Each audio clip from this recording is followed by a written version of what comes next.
Hello, hello, I'm C.R. Rowanson, and it's time to talk about magic. The term magic system gets thrown around a lot these days. People are talking about hard magic systems, soft magic systems, the value of magic systems, myself included. But if you're not in the right circles, it can be a little unclear what that actually means. And that's no fun, and that's not fair, and that's not what I want for you. Because I think magic and magic systems are cool and just an amazing thing to add into your stories. So today, in this video, we're going to go over the definition of magic itself, because that's going to be important. We're going to define what a magic system is. We're going to talk through all the areas that magic systems can show up in your stories. And then we'll touch on, at the very end, whether you need a magic system. So what is magic? Well, there's a lot of ways to answer that question, but in this video, we're going to go with my definition because I said so. Also, because it's the one that makes most sense to me, and that means I can explain it to you the best. Magic is anything enabling actions beyond our current capability or understanding. This definition may seem a little vague and broad, and that's actually because it's supposed to be. Because to me, magic includes more than just your standard sword and sorcery or Harry Potter type spells. To me, magic also includes wondrous settings, bizarre alien physiology, terrifying monsters, and advanced technology. Magic is anything from the fireballs and lightning bolts of D&D to FTL drives, force shields, and stargates. I know I'm going to be ticking a few people off here, because I just said that technology and magic are the same thing. And it's not just me saying that. I have a number of things to back that up. One of the big ones being Clarke's third law. Now, not me, Clarke, like Arthur C. Clarke, the famous science fiction author. Anyway, Clarke's third law states that any sufficiently advanced technology is indistinguishable from magic. Some people really hate that statement, but it's true. You can find a lot of examples of this. Just look at Stargate SG-1, for example. That's all technology. But the Goa'uld and the Asgardians use the tech to appear as gods to a variety of different peoples. So to the people that they're appearing before, it seems like magic. That's Clarke's third law in action. There's not really a clearer example of Clarke's third law in action. But Clarke's third law isn't enough. Being able to establish some kind of connection one way just doesn't do it for me. If it's a true relationship, it should be able to function both directions. That's where Agatha's law comes in. This isn't a standard thing accepted in the zeitgeist like Clarke's third law is, but this comes from a webcomic called Girl Genius. In there, the main character Agatha states that any sufficiently analyzed magic is indistinguishable from technology. And that is the other piece that ties this all together. With those two laws in place, it's not hard to see them as the same thing.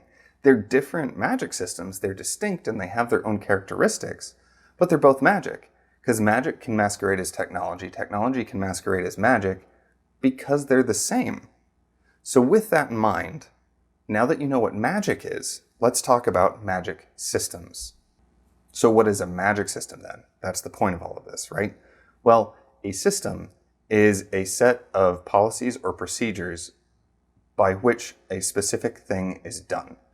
In terms of magic systems, it's the frame, it's the pieces, it's the details that we set up around our magic to make it functional and understandable to our readers. This includes rules, limitations, lists of effects, theories, principles, all of these details that go around what the magic does and who can do it. That's all part of your system. And I'm going to throw down another gauntlet and say you can't have magic without a system. Because as soon as something is done, as soon as something magical appears in our story, we have a variety of bits of information about that magic. And as soon as we have that information, we have a framework of understanding about who can do it, what it can't do, and how it all fits together. That's the system. So magic systems are just how we refer to this overall concept of the interconnecting pieces of magic that we want to drop into our story. Right now, you might be thinking, okay, that's the definition. Big deal. Why does that even matter? Who uses magic systems anyway? Everyone. That's not just a pithy answer to grab your attention and keep you watching the video. Well, it is, but it's not just that. It's true.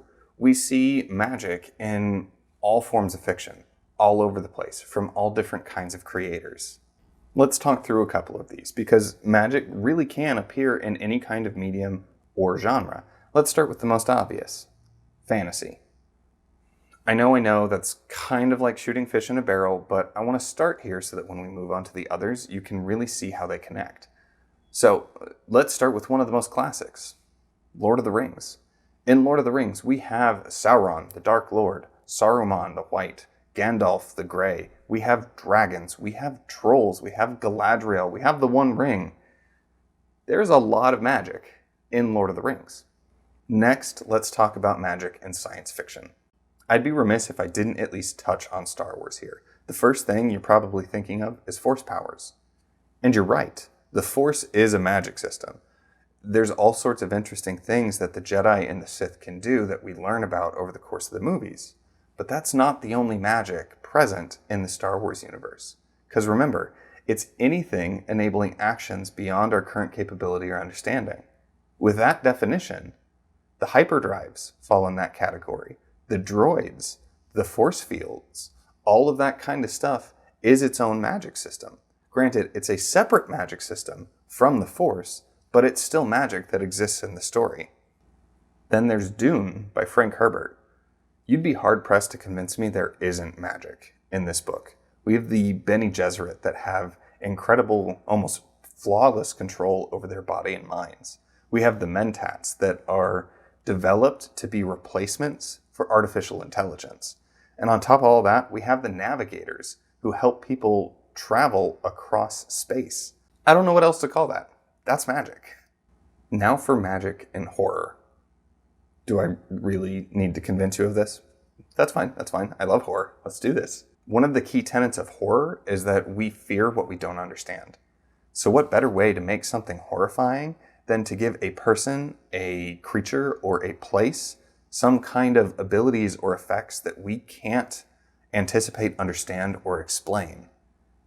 That's magic. Let's look at Phasmophobia, the video game.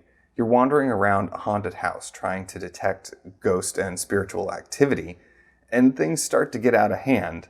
All of the stuff that happens in the house is magic. The weird things moving, stuff appearing and disappearing, that's classic horror magic. And that's not the only place that we see this. Nightmare on Elm Street, the Alien franchise, the video game Amnesia, I'm Not a Serial Killer by Dan Wells, Cold Fire by Dean Koontz, even It by Stephen King.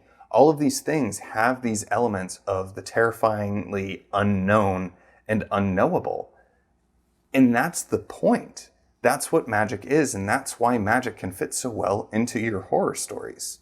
But magic can also show up in some weird places that you might not expect, like romance. Hear me out on this one, but Twilight. What are the vampires and werewolves if not simple magic systems? The focus on the story is very clearly romance, but we have the magic thrown in. So there you go, romance story with magic. And it's not just Twilight either. There's an entire subgenre of paranormal romance built around stories like this. You have witches, you have wizards, you have warlocks, you have demons. All that kind of stuff is just magic pulled in to support the romance angle that the author and storyteller wanted to cover. Hopefully this is all starting to make a little more sense at this point. And it's important to ask yourself whether you actually need magic in your story. Well, I'm going to answer that for you. Yes. Yes, you do. Okay, you don't actually have to have magic in your story. I would just prefer if you did, because I love magic systems. I want to see more and better magic systems in all genres across all mediums, but that's my preference. It's really up to you. And the questions you need to answer in order to determine whether magic needs to be in your story comes down to the function of the magic. Magic can do any number of things for your story, which I'm planning on making more videos about exactly that in the future.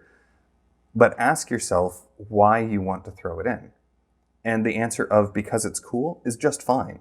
But don't overlook what magic can do for you. Magic can strengthen and enhance and support literally any aspect of your story. Now, if you put it all in there and it's just peripheral, that's okay, but you can do more. Then again, you may have a story that really doesn't need that, and you don't want that. You don't want the magic to distract from everything else that you're trying to show and tell. And that's fine too. But that's everything. Now you should have a good understanding of what magic is and what a magic system is. Now, go forth, make magic, and stay awesome. And please like and subscribe and all that stuff. You probably know it better than I do at this point.